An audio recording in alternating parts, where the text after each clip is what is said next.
नमस्कार, आभार, अभिनंदन, वंदे मातरम। आज है रविवार। आज सच अ ट्रू लव स्टोरी भाग 4 मैं प्रस्तुत करने जा रहा हूँ। मैं अजय पंड्या कच्छ इतिहास यूट्यूब चैनल पर आपका आज के दिन भव्य स्वागत कर रहा हूँ। मित्रों, पिछले भाग में हमने करण उर्फ आनंद के प्रेम कहानी के बारे में सुना, जाना। उसके प्रथम प्यार के बारे में भी हमने बहुत सारी बातें शेयर की। आज उसी घटना को मैं आगे बढ़ा रहा हूँ। प्रिया और करण का रिश्ता दिन ब दिन मजबूत होता जा रहा था।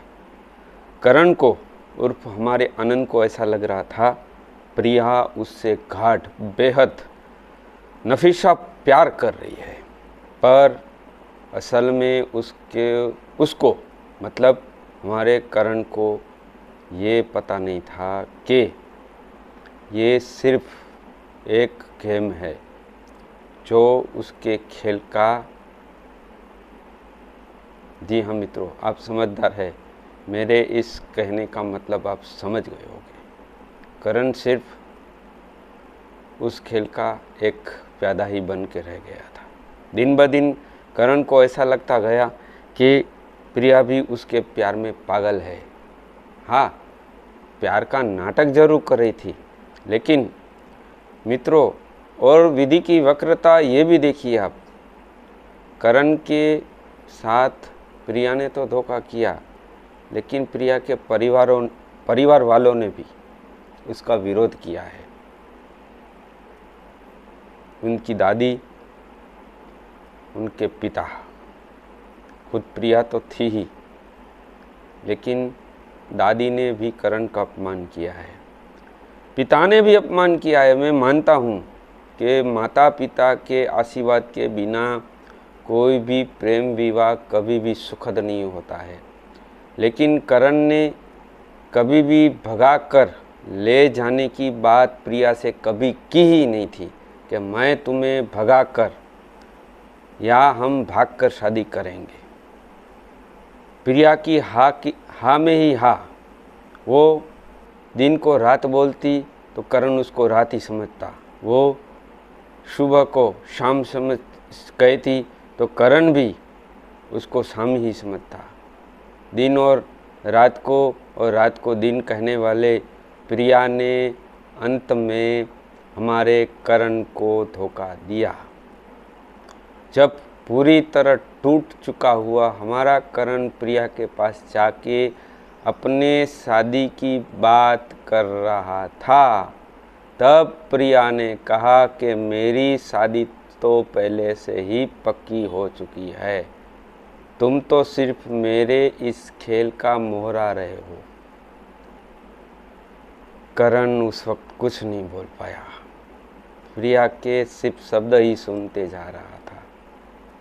कुछ भी बताने को और कुछ भी जवाब देने को करण के पास कुछ था ही नहीं।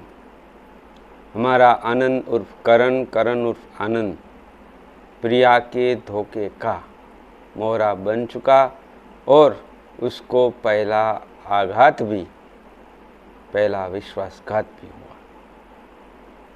मित्रों, हम करण के बारे में अब तक हमने जो भी सुना, मैंने जो कहा, वो सब सही मानों में सत्य है, 100% सत्य है। क्योंकि आज के ज़माने में ऐसा लड़का मैं नहीं मानता कि कहीं हो सकता है। करण ने तो पूरी शिद्दत से प्रिया से प्यार किया था। हाँ, उसको खेल का जरिया ज़रूर बनाया, लेकिन मैं मानता हूँ कि मोहरा नहीं बनना चाहिए था।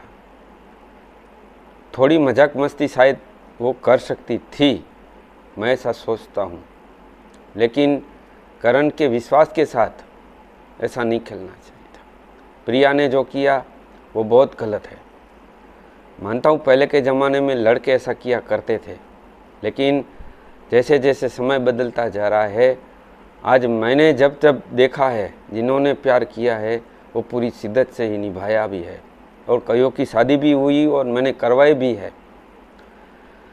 करण इस आघात से बाहर निकले उससे पहले और शादी के बारे में बात भी करे और शादी के बारे में उसको ना मिली है। प्रिया ने मना कर दिया है कि मैं तुमसे सिर्फ प्यार, हमारी सिर्फ दोस्ती ही थी, मैं तुम्हारी सिर्फ दोस्ती ही रहूँगी ज़िंदगी पर, लेकिन मैंने प्यार तुम्हें कभी किया ही नहीं है। मेरा प्यार कोई और है और मैं उसी से ही शादी करूँगी। और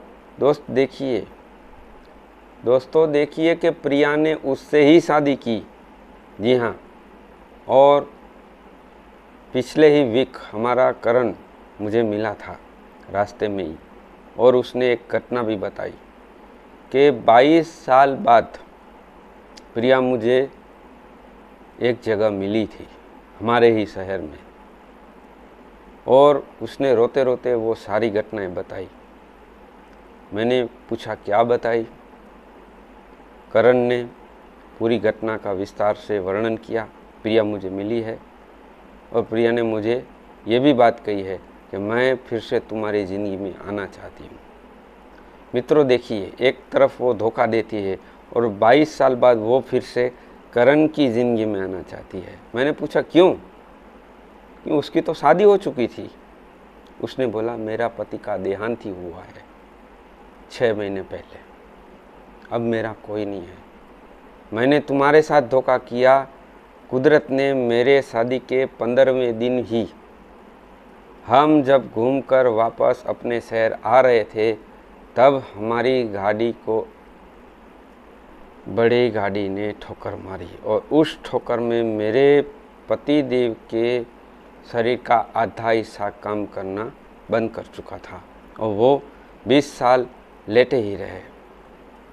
बस वो कभी फिर उठे ही नहीं और आज से 6 महीने पहले उनका देहांत हुआ है और अब मैं अकेली हूँ। मेरे सास और ससुर ने भी मुझे घर से निकाला नहीं है, लेकिन उन्होंने खुद कहा है अब अपनी ज़िंदगी तुम खुद जियो, हमारा बेटा तो अब रहा नहीं है, तुम अपने माता पिता के पास जाओ, या आज दुनिया बहुत बड़ी है, कहीं भी तुम जाओ अपना रास्ता खुद चुन लो।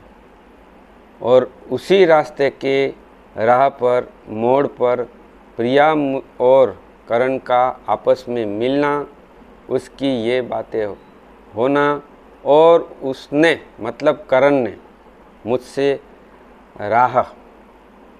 इसका रास्ता क्या हो, और उसने जवाब भी मांगा है कि मैं उसको जवाब क्या दूं।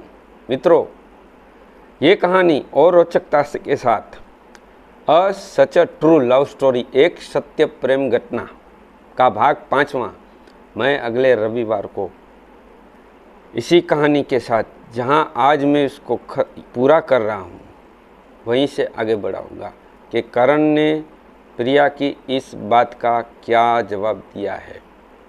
क्या करण को प्रिया का हाथ थाम लेना चाहिए या उसको हाथ जोड़ के बोल देना चाहिए आज से 20 साल पहले तुमने कहा था हम अच्छे दोस्त रहेंगे, ये कहना चाहिए।